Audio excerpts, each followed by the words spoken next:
Hola, muy buenos días a todos. Vamos a dar comienzo a esta mesa redonda, esta segunda mesa redonda, que como ya saben se titula Normativa y Regulación sobre Comunicación Clara, que es un tema que nos invita a reflexionar sobre cómo el lenguaje claro está pasando de ser una buena intención a convertirse en un verdadero marco jurídico y técnico. Nos acompañan dos expertos que representan precisamente estas dos dimensiones y con dos perfiles muy complementarios, ¿no? Uno académico jurídico y uno más técnico normativo administrativo. Tenemos a Cristina Carretero González, que es licenciada y doctora en Derecho por la Universidad Complutense de Madrid. Es profesora de la Universidad Pontificia de Comillas, donde imparte las asignaturas de Derecho Procesal y de Oratoria y Redacción Jurídica en grado y posgrado. Es autora de más de 50 publicaciones sobre la comunicación jurídica y desde hace 20 años que fundó el Grupo de Investigación Derecho y Lenguaje. Investiga mucho sobre esta materia durante todos estos años.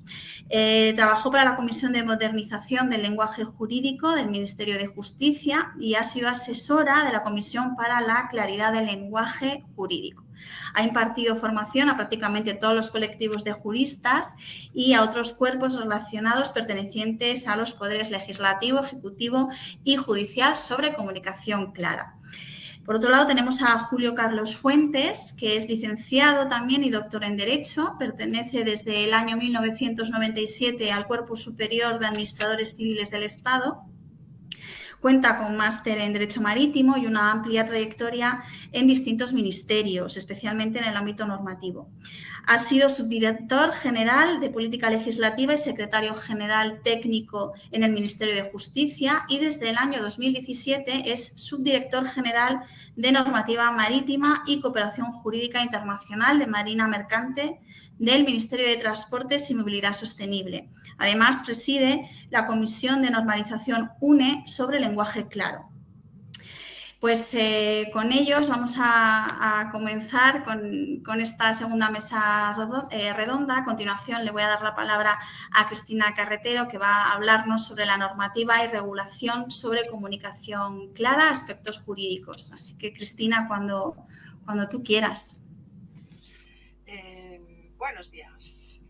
Espero que estéis todos bien, que me escuchéis bien y si me confirmáis, genial.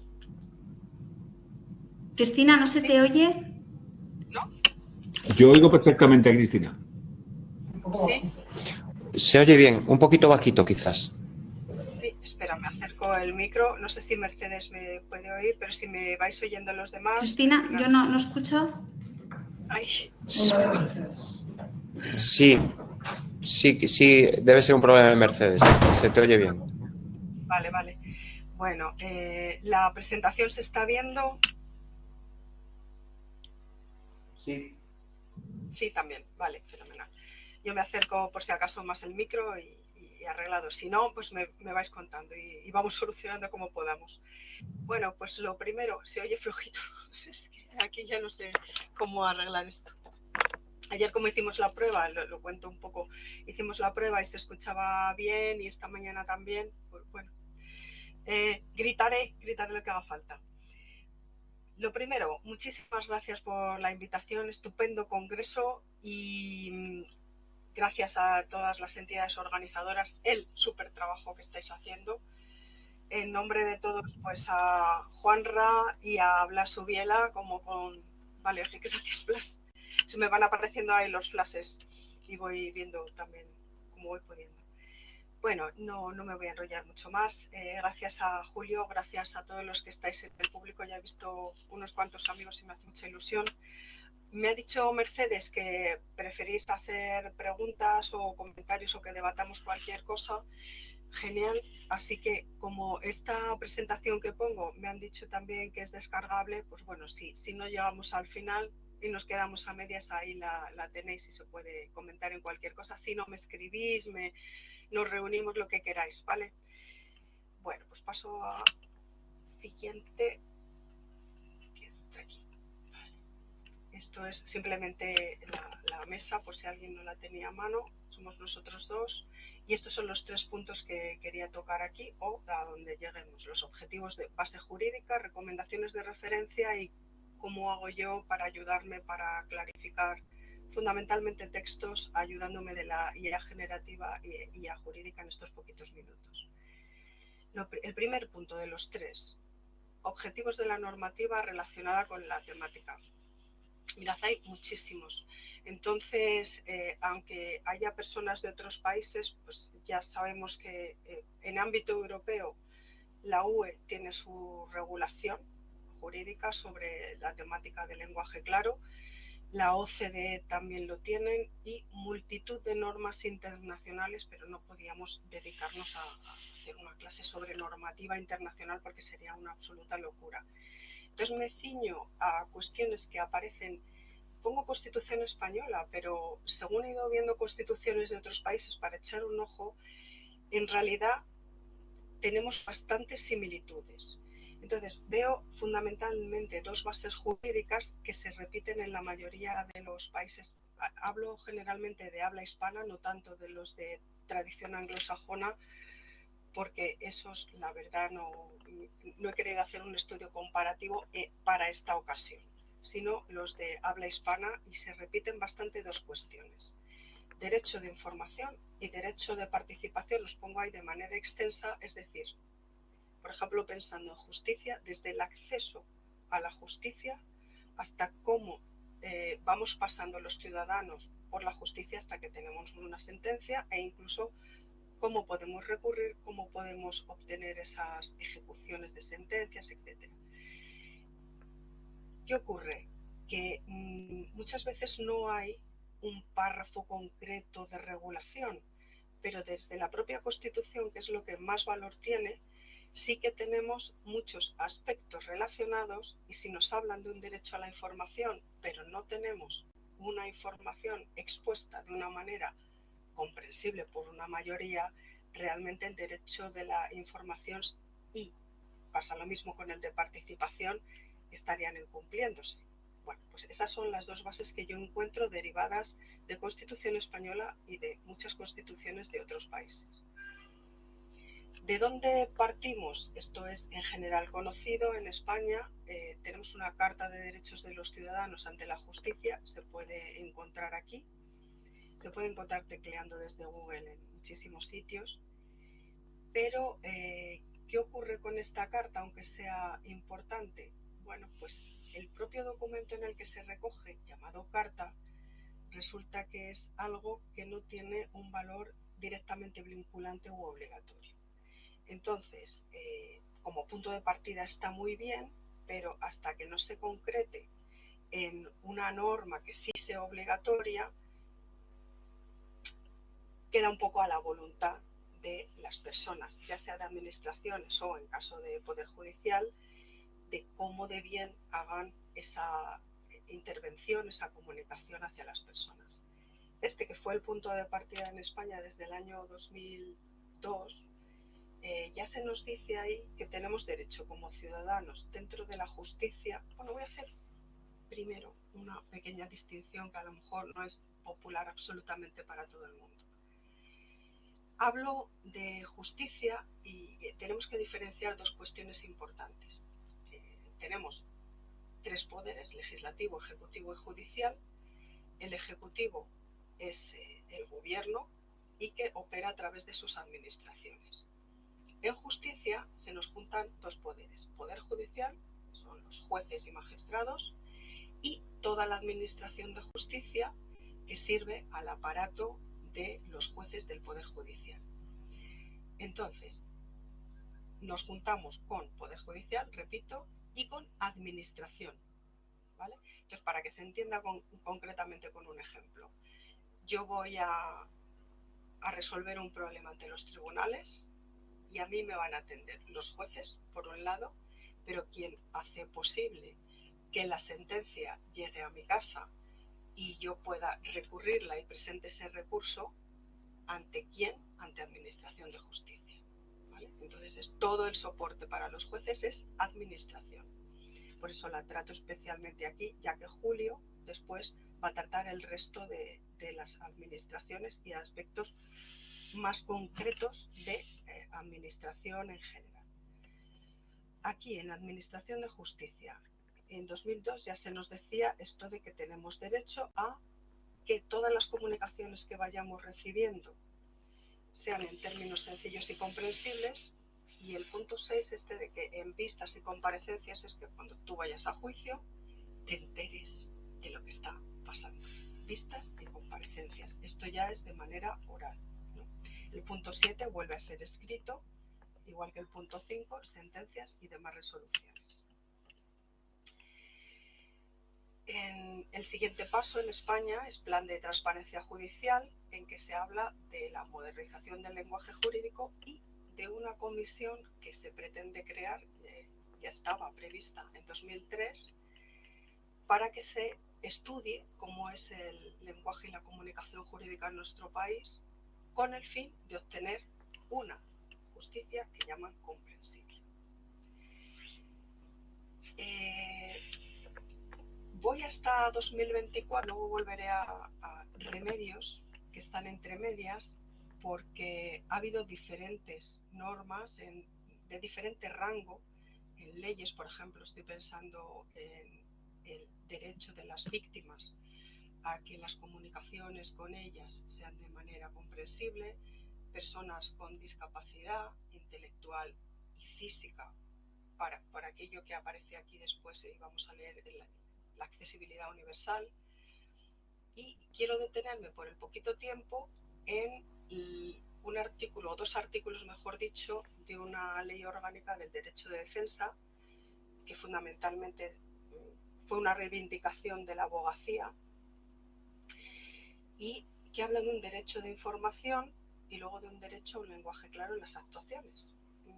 Se habla menos de este derecho y a mí me parece importantísimo el derecho de información, porque claro, dice, los titulares del derecho de defensa tienen derecho a ser informados de manera clara, simple, comprensible y accesible universalmente. Hablo, por ejemplo, de braille o de lenguaje de signos o con lectura fácil, es decir, todas las posibilidades que incluyen diseño de la información, estructura de la información, para lograr que, pues que todas las personas, por cualquier vía posible, puedan obtener una información que puedan llegar a comprender.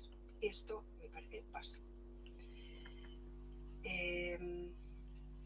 Voy a pasar al siguiente, que es este del que se suele hablar con más frecuencia, y es ya cuando participamos en determinados actos procesales. El primero se refiere a actos de comunicación, es decir, estás en casa, abres la puerta porque te han llamado, y ahora en Madrid nos está llegando, por ejemplo, la tasa de basuras. Eso entraría dentro de lo que va a tocar Julio, que podamos entender por qué nos van a subir y en qué se basan para subirnos la tasa de basuras, que va a subir bastante. Bueno, ya ha subido bastante. Y aquí se trata de que cuando estemos en juicio podamos ir comprendiendo todo. El artículo anterior era derecho a una información, que sería la base de este. Y este es que yo pueda comprender el requerimiento que me llaman para ser testigo en un juicio. Y yo pueda entender sin problema que voy a ser citado para ir a contar algo que yo he visto, que yo he oído, es decir, que voy como testigo. Y luego se refiere ya a las resoluciones. El punto 2 es curioso. Este tiene su miga, porque claro, al principio decimos, muy bien, todos tenemos derecho a comprender todo. Ya, pero miren, en el punto 2 te dice resoluciones judiciales del Ministerio Fiscal y por el resto de letrados de la Administración de Justicia. Es más conocido el nombre que tenía antes, que eran los secretarios judiciales. Ahora con lo de letrados de la Administración de Justicia, que además nos lo van a decir en acrónimo muchas veces, LAJ. Letrados de la Administración de Justicia es más complicado. Pero bueno, hablan de lenguaje claro, sencillo y comprensible. Bien. Y luego miren el sin perjuicio de la necesidad de utilizar el lenguaje técnico jurídico para garantizar precisión y calidad. Es decir,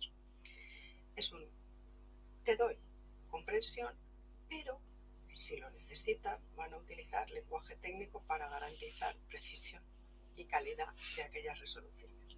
Así que ¿dónde nos deja? Otra vez un poco en la voluntad de quien considere esto, no encuentro otra manera de decírtelo, pues que te lo expliquen. Es decir, que nos facilita la comprensión, pero también facilita que se utilice un lenguaje técnico. Esto es como nos suelen decir, echa la ley, echa la trampa. Pues un poco sí. Adaptaciones en menores de edad se pide, esto es importante, y personas que puedan tener necesidades. También se habla, no lo he puesto ahí, pero por mencionarlo, el caso de los mayores de edad, mayores de 65 años, derecho a pedir que se adapten las resoluciones o comunicaciones, y en el caso de mayores de 80 años, no lo he puesto pero lo menciono, sin que lo pidan, tienen que estar adaptados. Ejemplos de cosas que se hacen en las universidades, proyecto en el que participo de la Universidad de Castilla-La Mancha, el grupo Hablemos Claro, en temas de actas de lecturas de derechos a menores. Eso de las actas es cuando te van a detener, por qué te detienen, tiene derecho a un abogado, tiene derecho a guardar silencio, tiene derecho a etcétera, etcétera. Se hizo 3 tipos de cuestiones. ¿Qué derechos tengo? Mis derechos en claro. ¿Quién es quién? Porque claro, es que muchas veces dice Ministerio Fiscal. Para la mayoría de la gente eso de Ministerio Fiscal casi se asocia más por el tema fiscal a tributos que a otra cosa. Entonces, ¿qué papel tiene el Ministerio Fiscal? Y luego, en la pregunta que te hacen, la pregunta del millón. ¿Y ahora qué? ¿Qué me va a pasar? ¿No?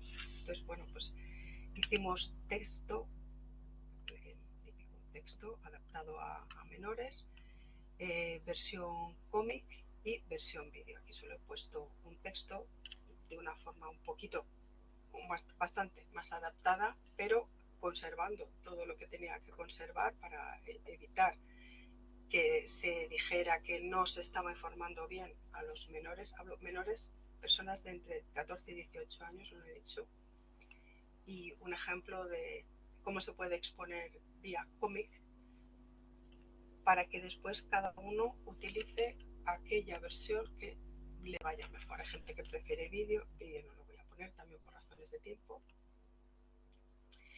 Y aquí simplemente cito que en el número 82 de la revista Llengua i Dret, que es monográfico y que cada artículo merece la pena, aquí Juan Ra, por ejemplo, pues van a ver el artículo que se dedica a su especialidad. Otros hablamos del derecho a comprender, pero lo que quiero decir es que en todos esos artículos como monográfico, hay muchos monográficos, están todos muy bien, pero este es el más cercano que tengo un poco por la participación. Están las normas que citamos, bases jurídicas, para que puedan tener en amplio, y ya pues mirando, por ejemplo, en ese monográfico que uno quiere ver inteligencia artificial, pues ahí se habla de ello, o el panorama en Hispanoamérica, está muy bien para tener un resumen. Recomendaciones de referencia, el informe de la Comisión de Modernización del Lenguaje Jurídico, descargable. El que nos encontremos con cosas así, esto es un poco por sacar la sonrisa simplemente, el jurista enloquecido, que es un tipo, supongo un tipo o tipa muy divertido, y esto es lo que nos encontramos como críticas muchas veces, notificación por auto definitiva, ahí pone, por si no se puede leer, estoy embarazada, contéstame. Y es una notificación por auto visto por una persona, como dicen ellos los mismos juristas enloquecidos, persona normal o jurista, ¿no? Diferencian esto. Es normal encontrarse con esto y a lo que tenemos que dar respuesta precisamente en congresos como este es cómo arreglamos estas cosas. Bueno, las recomendaciones están bien de la comisión, eran a 3 tipos de instituciones, profesionales, instituciones y recomendaciones asociadas para medios de comunicación. Ahí los periodistas tienen muchísimo que ayudarnos por vía directa, titular directo. Yo me paso la vida aprendiendo sobre todo de periodistas, también de traductores, porque son como, yo a los traductores los llamo los superhéroes, ellos lo saben. Bueno, pero también los periodistas han de tener cuidado con, miren, la jueza decreta libertad, este de hace un tiempo, con cargos y una orden de alejamiento para el futbolista Rafa. Aquí da igual ahora.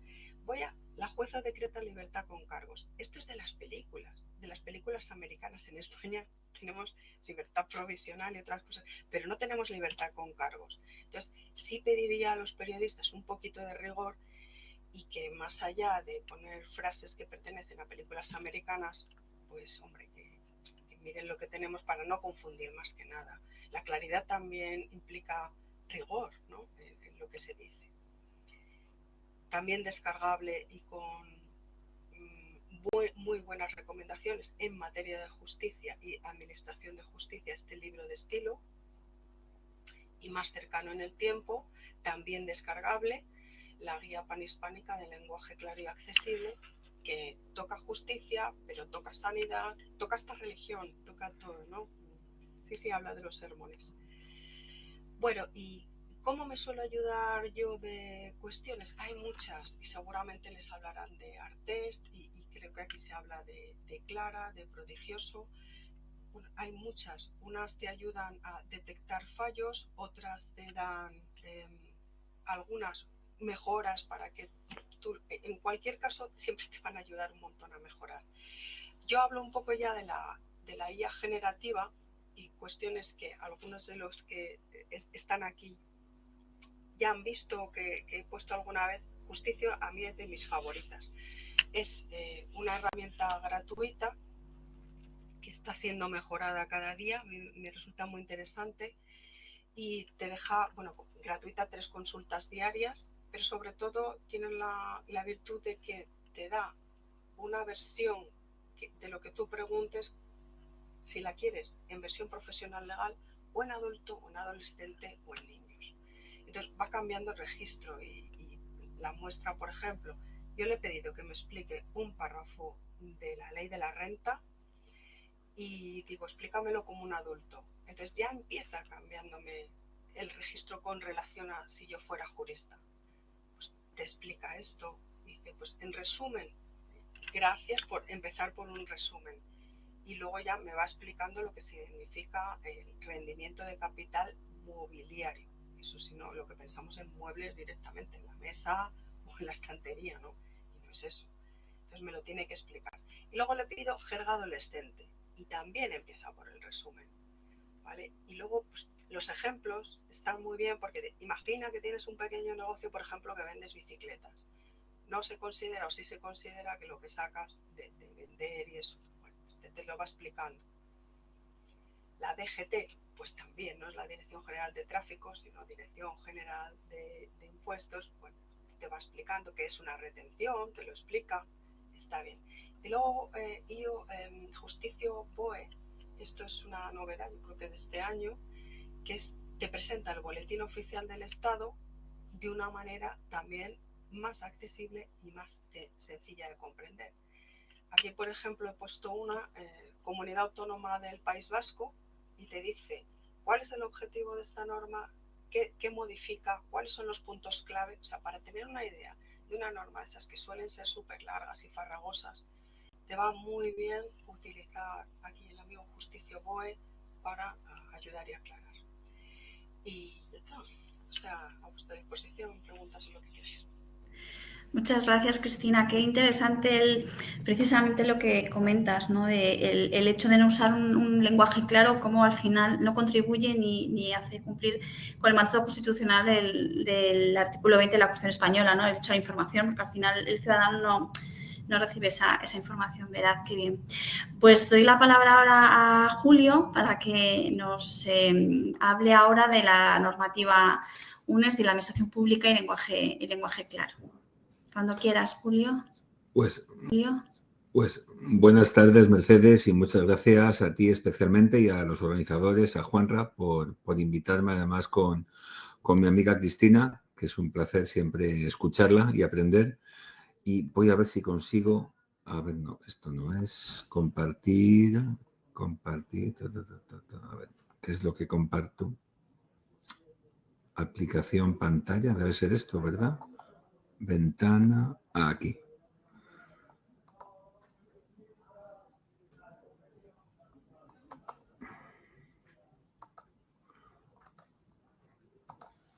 Ahora, bueno.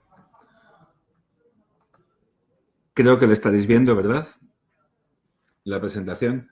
Bueno, como decía, muchas gracias por la invitación y a mí me correspondía hablar un poco del lenguaje como un instrumento clave de la administración.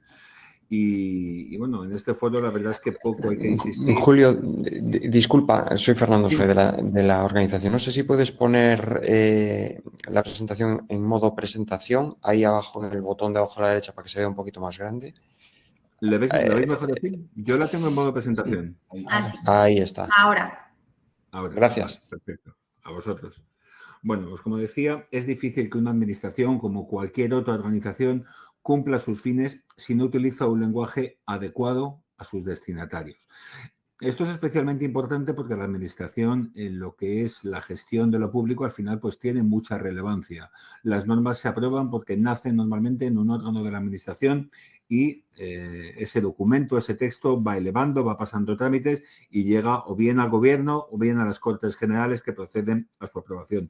Y luego a los ciudadanos les afectan pues miles de resoluciones que se dictan a diario por las administraciones públicas. Yo creo que el lenguaje tiene tal importancia que hemos de vincularlo a los propios principios constitucionales. Si la Constitución nos dice, oiga, la Administración tiene que responder a unos principios, y en especial el de seguridad jurídica, que el derecho sea claro, que no genere dudas, que favorezca la actuación de ciudadanos, de empresas, y que además debe ser un poder sujeto a control y no arbitrario, pues el lenguaje aparece ahí como una de las claves para que esto sea así. Y así aparece en nuestra Constitución. Y la propia función que la Constitución atribuye a la administración pública, cuando dice sirve con objetividad a los intereses generales, también eso implica transparencia y que la administración, por decirlo coloquialmente, vaya de frente y exponga claramente cuáles son los fines que persigue con cada acto, qué cargas o sacrificios impone a los ciudadanos y qué derechos o beneficios se propone presentarlos. Y un lenguaje también que es un instrumento de eficacia. Si el lenguaje no es claro, sus resoluciones, sus normas difícilmente se van a entender. Si bajamos un escalón en lo que es el ordenamiento jurídico y vamos a la legislación, pues la propia Ley de Régimen Jurídico del Sector Público, que es de 2015, pero recoge principios que ya llevaban años consagrados en nuestro derecho, pues oiga, la Administración debe dar un servicio efectivo al ciudadano, debe actuar con simplicidad, con claridad, que debiera haberlo puesto en mayúscula, y con proximidad a los ciudadanos. Y además debe favorecer la participación, ser objetiva y ser transparente en su actuación. Bueno, pues todos estos principios, sin un lenguaje adecuado, correcto, claro, es prácticamente imposible que la Administración cumpla esos fines y responda a los objetivos que debe cumplir. ¿Cómo se elaboran? Vamos a dividir la exposición en las dos partes que he comentado. ¿Qué participación tiene la Administración en la elaboración de las normas? Y todas esas resoluciones que no son normas, pero que incidan en los ciudadanos, dicta la Administración y qué lenguaje emplean. Bueno, vamos a comenzar por las normas. Y yo creo que es inevitable partir de que la situación del ordenamiento jurídico hoy es excesivamente compleja. ¿Por qué? Bueno, es verdad que la sociedad es compleja y que requiere regulaciones especializadas, detalladas, pero eso en el plano normativo se ha traducido en esa proliferación de normas de todo rango, leyes, reales decretos, reglamentos, órdenes ministeriales, etcétera. Y también yo creo que es inevitable ser conscientes de que el derecho ha perdido calidad. ¿Cómo se organizó el derecho que estudiamos los que hoy tenemos pues más de 40, 50 años en adelante? Yo estoy por encima de los 50, bastante por delante. Pues todos estudiamos en nuestras universidades unos grandes códigos que vertebraban nuestro derecho, un código civil, un código de comercio, leyes procesales generales, algunas del siglo XIX, como es la ley de enjuiciamiento criminal, estos días de moda. Bueno, pues esa búsqueda de tener unas pocas leyes que recogieran el derecho se rompió hace muchos años. Y vienen dictándose normas que en lugar de actualizar aquellos códigos, los desbordan y recurren a eso que se puede llamar particularismo. Yo quiero mi solución. Y algo parecido nos ocurre en la administración. No hay ministerio, no hay órgano administrativo que no quiera tener su ley, sus reales decretos de desarrollo y, bueno, pues al final muchas normas y muchas veces dispersas. Yo hay veces que llego al convencimiento a pensar que se hacen tantas normas porque no conocemos las que tenemos. Porque si las conociéramos, veríamos que tenemos muchas herramientas que nos permiten ya actuar sobre esas normas.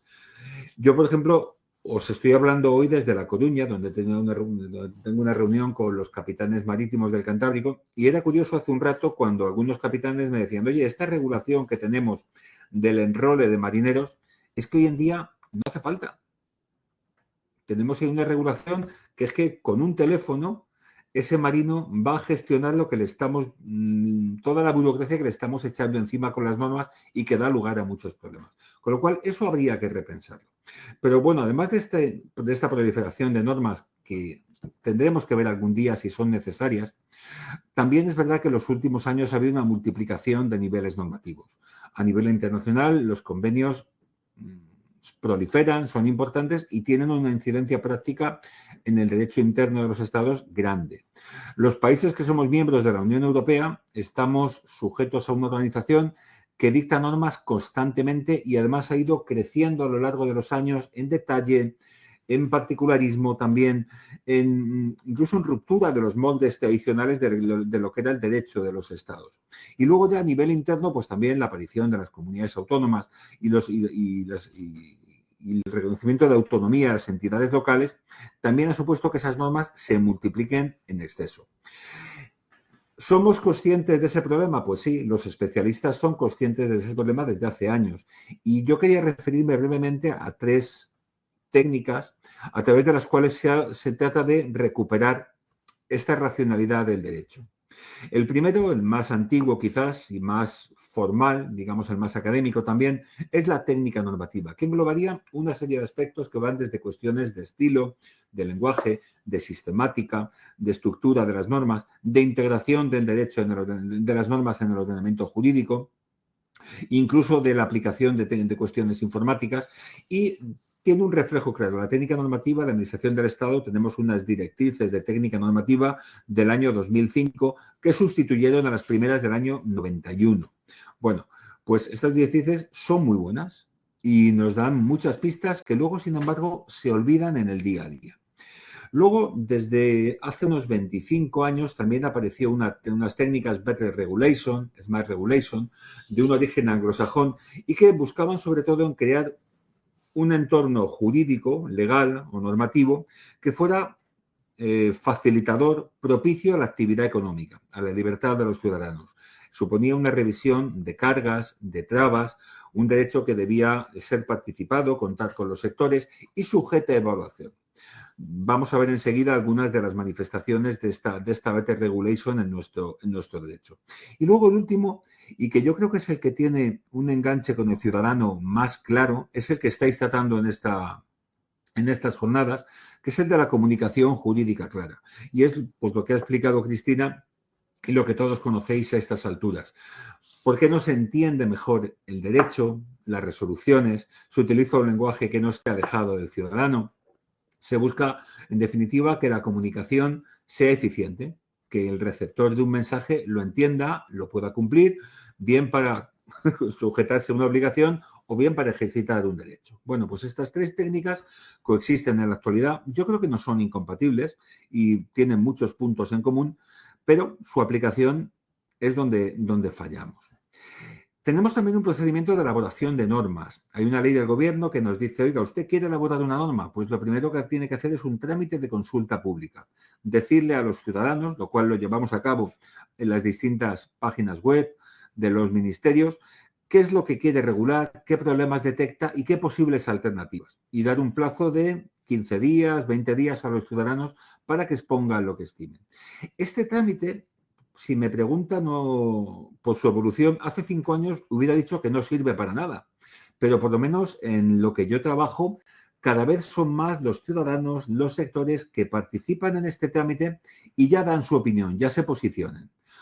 Y aún no conocen ningún texto de ninguna futura norma. Porque ese es el siguiente trámite, la audiencia pública. Ya tenemos un borrador de norma, un proyecto en el cual tenemos cierta convicción de que eso se puede enseñar, de que se puede asumir y lo damos a conocer a los ciudadanos. Y también hay un plazo de entre 15 días, un mes, para que nos hagan observaciones. Y luego ya empezamos con un trámite más administrativo. Esto lo remites a los órganos centrales de tu ministerio, en concreto una dirección general que recibe el nombre de Secretaría General Técnica y que tiene la función de llevarnos a todos por el buen camino de la técnica normativa. Y ellos piden informes a otros ministerios, elaboran su propio informe y luego finalmente se piden algunos dictámenes como es el del Consejo de Estado. Y una vez cumplidos esos trámites, o bien va al Consejo de Ministros para su aprobación definitiva si es un Real Decreto, o bien se envía a las Cortes como proyecto de ley.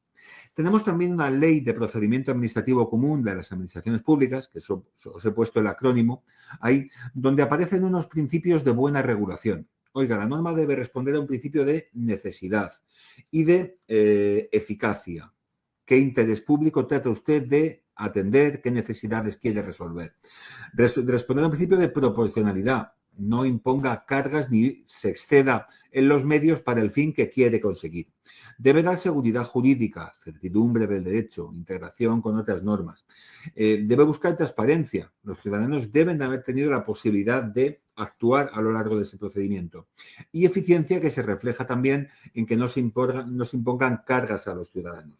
Además, la idea es que usted cuantifique las consecuencias y las cargas de la norma que va a aprobar. Bueno, estos principios yo creo que hacemos una aplicación desigual de ellos y que muchas veces los ponemos al servicio del objetivo político o administrativo que nos hemos marcado. Y eso viene con eso, el papel lo soporta todo y justificamos todo lo que queremos hacer. Y luego también una breve referencia a la Ley de Garantías de la Unidad de Mercado del año 2013, donde, por ejemplo, se detectan algunos aspectos de esa Better Regulation. Oiga, nos dice la intervención de las distintas autoridades competentes garantizará que no genera un exceso de regulación o duplicidades. Bueno, lo cumplimos, yo creo que de manera regular. Y luego nos pide que todas las autoridades actúen con transparencia. Que pongamos de cara al ciudadano lo que hacemos. La verdad es que las direcciones generales sectoriales, como es la que yo trabajo que es la de Marina Mercante, pues el sector lo tienes pegado, con lo cual, aunque tienen un trámite de audiencia, etcétera, durante toda la tramitación de una norma les tienes al lado, te comentan problemas, se repiensan lo que te dijeron y tienes la puerta abierta porque si no es difícil que esto salga adelante.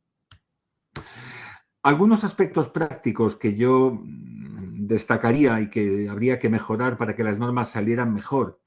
Primero, no hay una planificación real de la aprobación de normas. Es verdad que hay un plan normativo anual, pero viene a ser una ensaladilla de reales decretos que remitimos los distintos ministerios o de proyectos de ley que pretendemos remitir, pero no es difícil encontrar una línea que busque, oiga, yo voy a codificar toda la normativa de medio ambiente en materia de energía. Y os hablo de sectores que tienen una proliferación de normas enorme. Luego, las normas existen y muchas veces las reformamos. Bueno, pues las reformas yo creo que las hacemos también de manera regular, porque muchas veces acabamos rompiendo el modelo que se estaba regulando. Y estas reformas, que no son una ni dos, sino que muchas veces son un número muy elevado, no se acompañan de modificaciones del preámbulo o la exposición de motivos de la norma, con lo cual, si cualquiera de ustedes un buen día dice, quiero leer el Código Penal, puesto que, oiga, en los medios tengo todo el día delitos y malhechores de todo pelaje y quiero entender cómo les castigan. Pues lo lógico es que empezaran a leer una exposición de motivos. Bueno, pues la exposición de motivos poco tiene que ver con el texto de una ley que se habrá modificado seguramente más de 30, 40 o cerca de 50 veces, desde el año 95 que se aprobó nuestro Código Penal. Y lo mismo podríamos decir de muchas normas. Luego, el impacto del derecho internacional y de la Unión Europea, pues es complicado. También son organizaciones con una burocracia propia y que no dejan de generar normas con intereses que no siempre se acomodan a los tuyos, pero estás en la organización y te obligas a cumplirlos, pero sí que suponen también una modificación o una reforma excesiva, muchas veces parcial y que acaba incidiendo en la cuestión anterior que les acabo de señalar. Bueno, y una vez que introduzcamos esto, ¿cuál es la consecuencia general para ese sector? ¿Somos capaces de evaluarla? Bueno, pues requieres profesionales muy especializados para llevar a cabo esas valoraciones y las reformas normativas que serían las necesarias. También el Estado autonómico ha supuesto una proliferación normativa enorme. Tenemos fácilmente pues 18 leyes de patrimonio de administraciones públicas, todas sustancialmente idénticas y así con muchos ámbitos. No hemos sido capaces de dictar una norma, marco en cada materia, que luego permita a cada administración, a nivel de su gobierno, de reales decretos, de decretos, adaptar esas previsiones a sus necesidades, con lo cual también el número de normas elevado. La tramitación de las normas, aunque como les he comentado está procedimentalizado, no deja de ser una pequeña locura. Hay un trámite que a mí me gusta reseñar, que es la aprobación definitiva de la norma cuando va a Consejo de Ministros, y eso en un plazo de entre 2 semanas, 10 días, pues es una pequeña locura, porque empiezan a aparecer ocurrencias de todo tipo de distintos ministerios que muchas veces tienen un coste en la calidad y en la comprensión de la norma muy elevada. He recogido también el caso de los reales decretos leyes. Yo creo que en España desde el año 2015 no se legisla con normalidad. O sea, las Cortes que aprueben una ley es una auténtica proeza. ¿Cuál ha sido la contrapartida? Pues que se abuse del Real Decreto Ley, es decir, una norma con rango de ley, pero que aprueba el Gobierno. ¿Por qué entiendo yo que tienen un impacto negativo? Pues porque el Real Decreto Ley, por razones de la urgencia que conlleva, prácticamente no tiene procedimiento y se aprueba sin haber escuchado a los sectores, sin haber pedido informes de órganos consultivos que pueden ser muy valiosos. Yo cuando he participado o participo en la elaboración de leyes, todos esos informes que recaen durante la tramitación, pues te son muy útiles para corregirte, para mejorar, para todo lo que puedes hacer con un documento que tienes en tu mano. Y luego la tramitación parlamentaria, hoy como les digo, escasa, pues cuando la he vivido también es bastante intensa. Ahí surgen caprichos, ocurrencias que no siempre encajan bien con el texto ni lo mejoran. Yo hubo un tiempo en el que acostumbraba a ir a las Cortes cuando íbamos a llevar un proyecto y los diputados con sorna nos decían, bueno, ya sé que lo que os vamos a proponer no mejora nada el texto. Y efectivamente, para nada, pero bueno, son los intereses políticos que surgen y que conviene atender. Y luego quiero referirme finalmente al tema del lenguaje inclusivo. El desdoblamiento de masculino y femenino o la utilización de términos supuestamente no sexistas, yo creo que rompe mucho la tradición jurídica y que poco hace por la igualdad. Posiblemente muchos no estén de acuerdo conmigo, pero yo veo la proliferación del desdoblamiento, que además es imposible de sostener en las normas, me parece absurdo. Tenemos una ley de igualdad, lo que hay que hacer es cumplirla y utilizar las normas, el lenguaje correctamente. Y yo aquí pues me guío por las normas de la Real Academia, que creo que ha sido muy clara en sus explicaciones. Pero eso no impide que mis normas al final, pues ya no tengo normas que hablen de ministros, sino que me hablan de persona titular de un ministerio. Ni ya tengo directores generales, me lo cambian por persona titular de una dirección. Creo que esos cambios van en contra de la economía del lenguaje claramente y no favorecen la comunicación ni tampoco la igualdad, que es lo que pretendidamente quieren. Voy finalizando. ¿Qué ocurre con las resoluciones que dicta la Administración Pública? Ya nos salimos del ámbito normativo y todos hemos recibido una comunicación de la Administración Tributaria, de cualquier Administración. La Administración dicta resoluciones de todo tipo. Nosotros en Marina Mercante dictamos resoluciones que ordenan algunas actividades menores de nuestro sector, instrucciones internas, respondemos a algunas consultas, sancionamos, reconocemos títulos de navegación, despachamos buques. Bueno, todo ese lenguaje muchas veces no es lo claro que debiera ser. ¿Qué problemas se encuentran? Bueno, tenemos una actuación administrativa, yo diría que dispersa. Hay funcionarios que escriben muy bien y otros que no. Yo los problemas que me he encontrado principalmente son los que derivan de los documentos heredados, de alguien que pasó por allí y dijo, mira, esto lo vamos a solucionar, que no este documento, que es un batiburrillo curioso. Y yo lo que hago con la gente cuando nos encontramos con una de esas que me dice, oye, veníamos respondiendo así, pues mal vamos. Vamos a descomponer el documento en guiones, estos párrafos interminables, y ahí salen muchas cosas que ya nosotros mismos entendemos mejor y con eso podremos dar mejor respuesta al ciudadano. Luego también en los textos, pues eso de que los párrafos farragosos llenos de subordinados, de citas normativas, en definitiva, corta-pega, que es algo que yo creo que la IA que nos ha contado Cristina debiera poner fin, deberíamos utilizarla para favorecer eso, pues también es algo que es habitual. También yo lo hemos trabajado en mi organización y buscamos cada vez que los mensajes sean más claros, más directos y de manera separada ya le diremos al destinatario que lo que le estamos ordenando para que se lleve su buque a un lugar seguro, por ejemplo, pues tiene una base normativa que le decimos a pie de página, por ejemplo. Y luego también el estilo excesivamente jurídico, pero un poco entendido a la antigua, de solemnidad. empezar los documentos con el habiéndose elevado expediente y ese tipo de expresiones, bueno, pues eso también ha sido muy frecuente. Nosotros llevamos años que intentamos limpiarlo y que el documento se acerque cada vez más al ciudadano que es el destinatario. Por eso digo que las soluciones son limpiar, depurar y buscar que la resolución se acerque al ciudadano. Para que se hagan una idea, yo tengo una unidad de expedientes sancionadores en materia de marina mercante, que no son demasiadas personas, yo tengo pues ahí 6 personas prácticamente, pues al año dictan más de 2.000 resoluciones sancionadoras. ¿Cómo lo hacen? Bueno, pues tienen modelos según la infracción de que se trate, que muchas se repiten, embarcaciones de recreo que se meten en zonas de baño donde no deben estar, pues tenemos muchas y ya las tienen normalizadas. Pero siempre buscamos que se ajusten a cada caso y que el destinatario se vea reconocido desde el principio. Y bueno, ya para ir terminando, como presidente del grupo de UNE, pues alguna referencia les tenía que hacer. Tenemos ya 2 normas y yo creo que son valiosas y van a ser muy útiles al sector. Tanto me refiero a la administración como a las empresas y a los ciudadanos.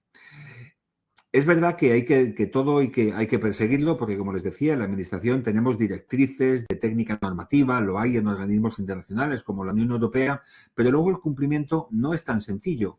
El día a día, las presiones políticas lo acaban retorciendo todo. Aquí tenemos de nuevo una herramienta que nos acerca a lo que yo creo que debe ser el buen uso del lenguaje. Y es bueno que además las asociaciones que están detrás, todas están en esta red panhispánica que reconoce el valor que tienen las reales academias de la lengua. Y así tenemos ya 2 normas. La primera, de febrero de 2024, en la cual insiste en temas que ustedes conocen mucho mejor que yo, pero es la identificación de los destinatarios, la importancia de la estructura, el diseño de la información, el uso de títulos que vayan facilitando la comprensión de lo que queremos decir en cada caso, las frases claras, concisas, todo eso que también tenemos nosotros en nuestras directrices de técnica normativa y que muchas veces dice, pero bueno, esta norma que pasa delante de mis narices, que va al Consejo de Ministros, se parece como un huevo, una castaña, a lo que nos dicen las directrices y a lo que dicen las normas UNE. Los párrafos concisos, la cohesión del documento, todo eso lo tienen ahí. Y luego, finalmente, acaba de salir el pasado mes de agosto también una norma, todavía no traducida, sobre ya la comunicación jurídica, que parece que es una de las grandes preocupaciones. Luego vendrán más porque tampoco es que entendamos bien siempre a los economistas o al médico que me atiende la consulta. Pero bueno, está bien empezar por un ámbito que al final tiene tanta relevancia como es el de las normas, el del derecho, el de los contratos, para que lo hagan mejor.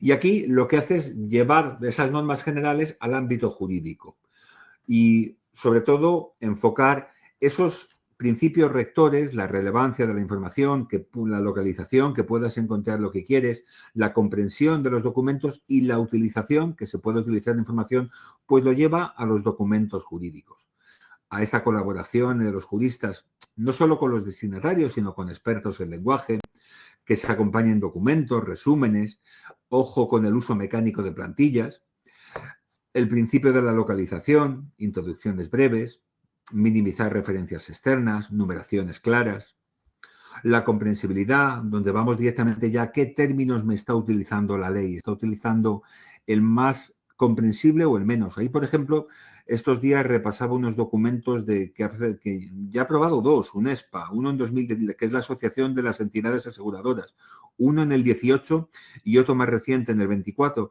en el cual ya pedía la revisión de términos que son habituales en el mundo del seguro. El extorno de la prima, que es su devolución. Oiga, esa palabra a cualquiera que se aproxime por primera vez le va a crujir. Con lo cual, se trata de llevar a cabo esa renovación de palabras, de términos, para acercarlas al ciudadano, o en su caso, si hay que utilizarlos, que queden claramente definidos y se sepa qué quieren decir. Y lo mismo con la utilización de las normas. Y ya para terminar, yo creo que en el ámbito de la administración, como en cualquier organización, si no se insiste en la formación, la importancia de que haya órganos especializados y con medios, porque en la Administración tenemos una oficina de calidad y coordinación normativa, pero con muy poquitos funcionarios que no llegan a toda la producción normativa. En las Cortes Generales, hasta la década de los 70, hubo una comisión de estilo, que qué útil sería y qué poder político tendría, que yo creo que por eso es por el que le da miedo a los grupos parlamentarios instaurarla. La importancia de productos intermedios. No siempre la norma se entiende fácilmente, pero diga, haga usted una guía que facilite al ciudadano su comprensión, su aplicación, su cumplimiento. Y luego, finalmente, pues pedir mesura, proporcionalidad y no retorcerlo todo. Al final es una cuestión de que la Administración sepamos cuáles son nuestros límites, nuestra función de servicio al ciudadano y no queramos ir a donde no podemos ir. Y ya sin más, pues Mercedes, muchísimas gracias y a todo el público por escucharme. Muchas gracias, Julio. Muchas gracias a los dos. La verdad que interesante. Vamos al turno de preguntas ahora. Blas.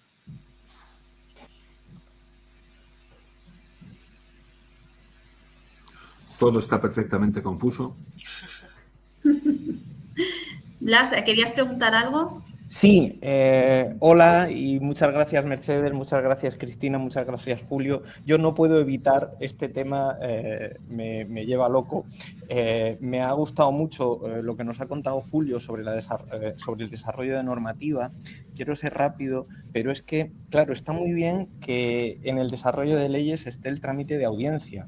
Está muy bien en muchos casos que, como comentaba Julio, pues en regulaciones sectoriales, pues el sector está ahí pegado al regulador para sugerirle cosas. Pero es que luego hay regulaciones que afectan absolutamente a toda la ciudadanía y que no pasan por esos procedimientos, no pasan por ese trámite de audiencia. Algunos de los que estáis aquí sabéis que llevo tiempo peleando con la factura de la luz. La factura de la luz que reciben todos los consumidores domésticos en este país está definida por medio de una resolución. Su contenido mínimo, incluso su formato para el mercado regulado, está definido por medio de una resolución. Y para definir ese documento, esa factura, que es un documento básico para que el usuario pueda comparar ofertas y saber si le interesa más irse a otro mercado que a otro, esa factura es un sin Dios desde el punto de vista del lenguaje claro. Es un ejercicio maravilloso de transparencia, pero claro, una transparencia que no ayuda a la claridad, porque la gente no entiende nada. Y además no ocurre nada. Quiero decir, la Comisión Nacional del Mercado y la Competencia lleva años diciendo que la gente no entiende su factura de la luz y nadie hace nada. Entonces, un documento que nos afecta a todos y que se ha legislado por medio de un procedimiento en el que no se le consulta a nadie, no funciona y no ocurre nada. Pero es que luego voy a más. Hay leyes que sí tienen ese trámite de audiencia, como por ejemplo la Ley de Protección de los Consumidores, que regulan cómo tiene que ser el tamaño mínimo de la letra pequeña de los contratos. Y está regulado de una manera que a cualquiera que sepa un poco de diseño, de legibilidad o de lenguaje claro, le sangran los ojos, ¿no? Porque habla de que la letra pequeña tiene que medir 2,5 milímetros. ¿De qué? O sea, 2,5 milímetros ¿de qué? Es que, entonces, claro, yo no sé, el legislador, vale, a veces se apoya bueno, no sé si a veces se apoya sí, cuando regula para un sector se apoya en el sector, pero cuando regula para todo el mundo, ¿a quién le pregunta? Ya. Bueno, la verdad es que la audiencia es un trámite clave y yo, por ejemplo, cuando llegué a Marina Mercante me reía mucho porque sacaban alguna resolución y les decía, oye, ¿has dado audiencia de esta resolución? Decían, no, porque me van a protestar y llevar la contraria. Y dice, bueno, pues como recurran ya lo tienen ganado, porque los tribunales, cuando incumples un trámite esencial y la audiencia lo es, lo has perdido. Así que enhorabuena. Es verdad que al final, en todos los sectores, en la administración, siempre tienes que hacer un ejercicio, y yo es lo que le enseñaría a todo funcionario. Ten humildad. Lo que estás trabajando, ese papel está para mejorar, está para que escuches a la gente. Desde que tú te creas que no, eso es inmejorable y tiene que ser así, mal vas muy mal. Y de ahí que las cosas salgan así. Y luego, pues claro, están los intereses creados en cada sector, que no es fácil luchar contra ellos.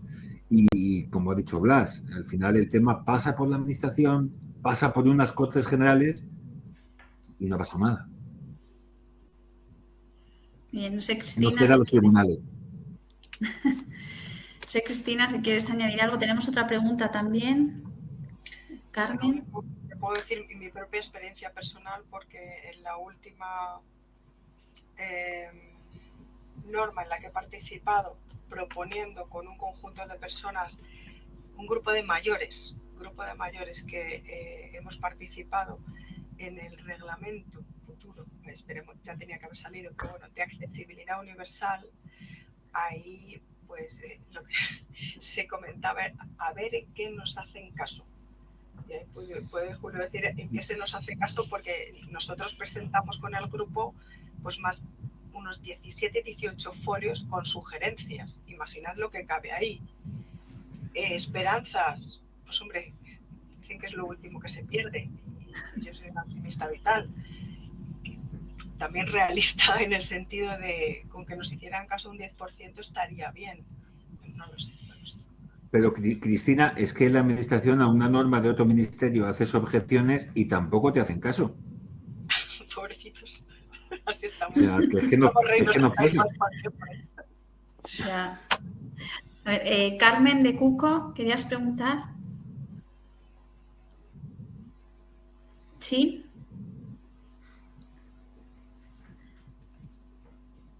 A ver, Carmen. Carmen, tienes la posibilidad de habilitar abajo en la pantalla el micrófono, si quieres hablar, o puedes hacerlo mediante el chat, lo que tú prefieras. Ahí ya está, ¿se oye?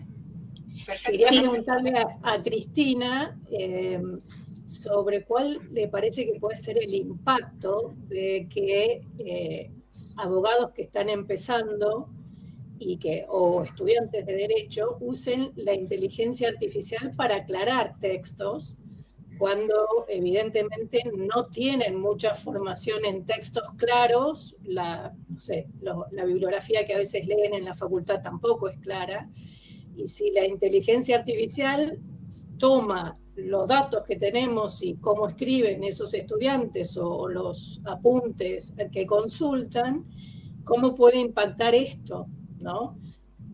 Justamente en la claridad a largo plazo, porque esos estudiantes van a ser los que redacten las leyes y todo lo demás. Bueno, tengo que decir que primero aprovecho que tengo aquí a Carmen para mandarle un abrazo fortísimo, porque la quiero mucho, la admiro mucho, y además tiene escrito para mí el mejor texto que hay en Argentina sobre redacción. O sea, estamos hablando con una súper especialista, así que para quitarnos el sombrero lo primero. Bueno, y lo segundo, experiencia personal. Ya ha impactado. Mis estudiantes, y tengo cientos todos los años, lo que nos dicen es: todos estamos usando la IA, todos. Entonces, por ejemplo, por poner caso concreto, trabajos de fin de grado. Para quien no sepa lo que son los trabajos de fin de grado, cuando un chico en la universidad acaba sus estudios, tiene que presentarte un estudio que depende de las universidades, imaginemos 50 folios, ¿no? Con un tema desarrollado. Pasamos de que antes empezábamos a corregir, básicamente lo que les estábamos diciendo era: quiero entender lo que me estás contando, porque no entendíamos lo que nos decían muchas veces, nos ponían la típica parrafada, a que ahora utilizan la inteligencia artificial y lo entendemos. O sea, yo estoy encantada de que utilicen la inteligencia artificial. Ahora, el otro problema es el contenido. El contenido que tú les dices: necesito algo original, no algo que se vea que ha hecho ChatGPT o el Copilot o el Gemini. Entonces, el problema lo estamos teniendo más de contenido que de forma. Yo creo que sí sirve mucho para aclarar, pero está siendo en detrimento muchas veces del conocimiento que ellos debieran adquirir por sí mismos, utilizando IA o no, y porque muchas veces no están revisando, porque van a 200 por hora, no están revisando el contenido y están, viéndolo fácil, metiendo la pata, porque a lo mejor se remiten a sentencias inexistentes. En Argentina ya habéis tenido casos en que ha habido reconvenciones por los tribunales a los propios abogados e incluso a jueces que también han utilizado referencias a sentencias inexistentes, y eso lo mismo en los estudiantes. Entonces, impacto yo creo que está teniendo negativo en los que no están revisando, y sí positivo en lo que se refiere a claridad. Muy bien. Bueno, pues damos paso. Damos paso a la última pregunta ya por la hora. Antonio, ¿querías hacer alguna pregunta?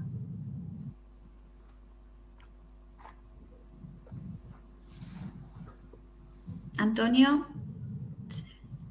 supongo que tengas habilitado el micrófono. Sí, ya está, ahora sí. Muy bien. Hola.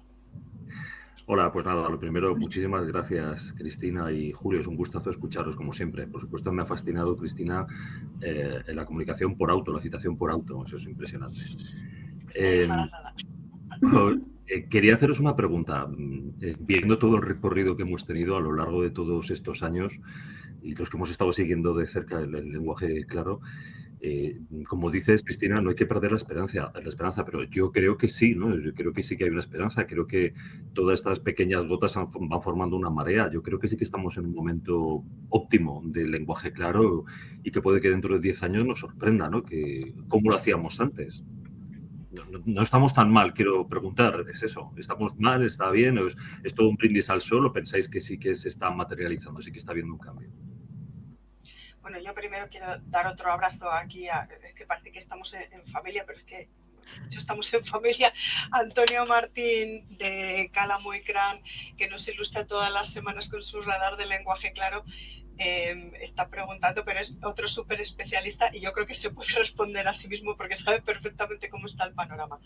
Yo me he referido a la esperanza en el sentido de aportación en el trámite normativo de la audiencia pública, que tengo esperanza de que algún día nos hagan caso, que a veces sí se hace caso y como dice Julio, pues en sectores regulados es más fácil que hagan caso porque son los grandes especialistas. Él está en marina mercante y entonces, claro, los sectores que trabajan en el día a día van a poder aportar muchísimo. En cuestiones más generales, pues ya participamos de una manera un poco más en lo que nos toca personalmente, no tanto en cuestiones más generales y más directas. Y esperanza, tú sabes que sí, Antonio, porque igual que tú llevas muchos años aportando, Cálamo y Cran lleva muchos años aportando a la claridad del lenguaje jurídico y además no paráis, ahora van a estar en la gran reunión que hay de Plain, de Clarity en Bruselas.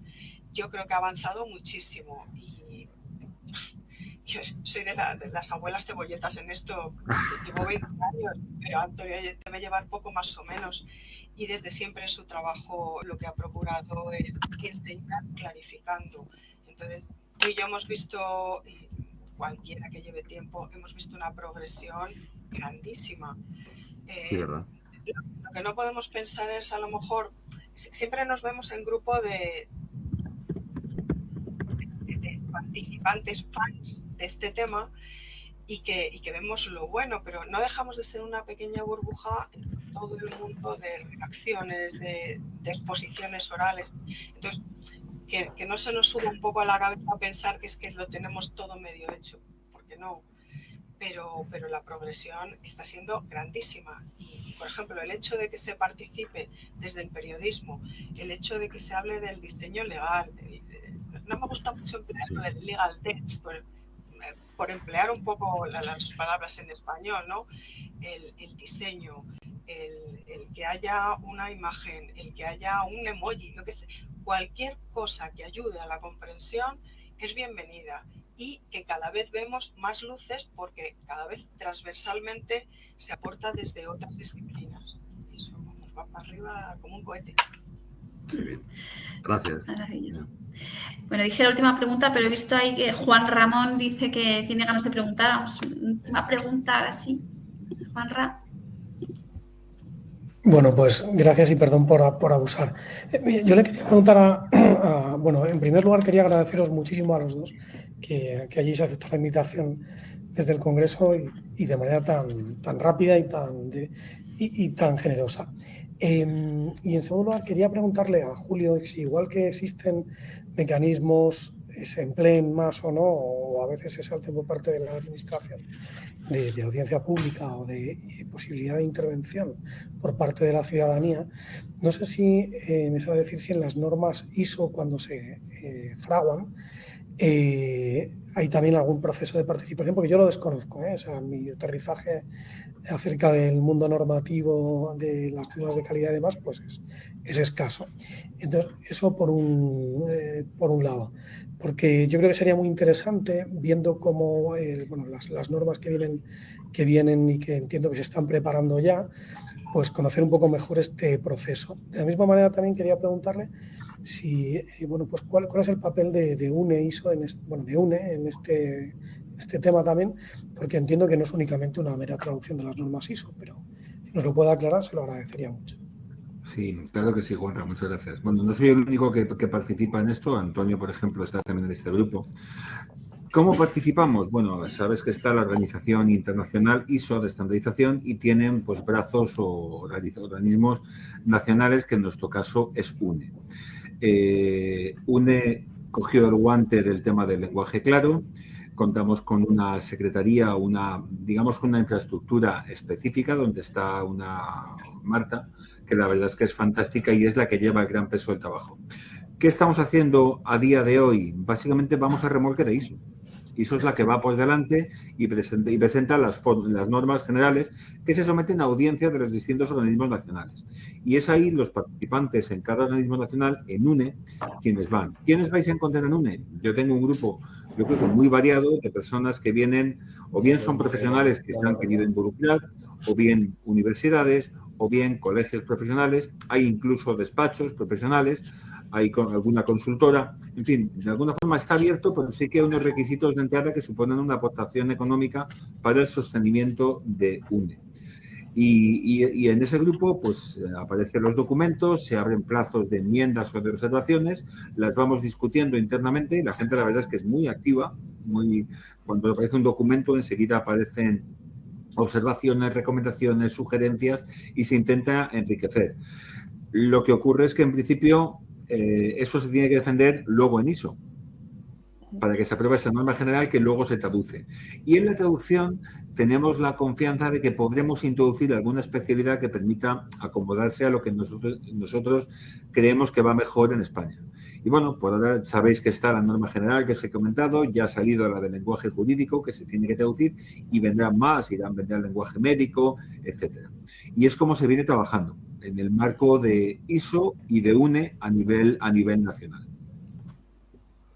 Okay. Dicho de manera resumida, y sobre todo la labor de la Secretaría de UNE es muy buena. Yo creo que es la que realmente tira del carro, más el entusiasmo que le ponen los participantes. Muchas gracias. Muchas gracias. Bueno, pues yo creo que vamos a cerrar ya.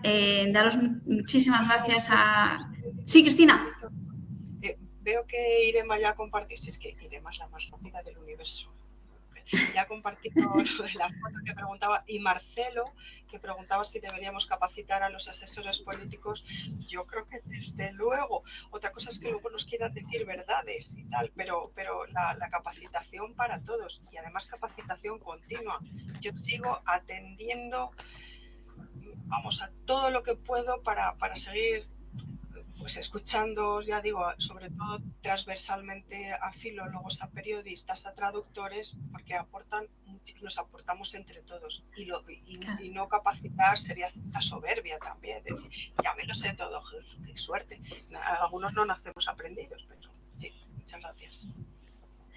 Pues nada, lo dicho, muchísimas gracias a los dos, a Cristina y a Julio, ¿no? Y bueno, al Congreso para dar voz a esta necesidad, esto tan importante que es, ¿no? Que el lenguaje jurídico sea entendible y que garantice al final la igualdad, ¿no? Entre todos. Es muy bonito y creo que muy interesante. También gracias a todos los asistentes, porque además también es como un altavoz, ¿no? La gente que no sea en el mundo del derecho, pues esto ayuda muchísimo, esta iniciativa, así que muchísimas gracias. Y nada, doy por concluida ya esta mesa redonda y deciros que volvemos a las 4 con la mesa con Clara y Salud. Muchísimas gracias a todos, de verdad. Un besazo. Esperemos volver a vernos pronto. Gracias. Gracias, chao.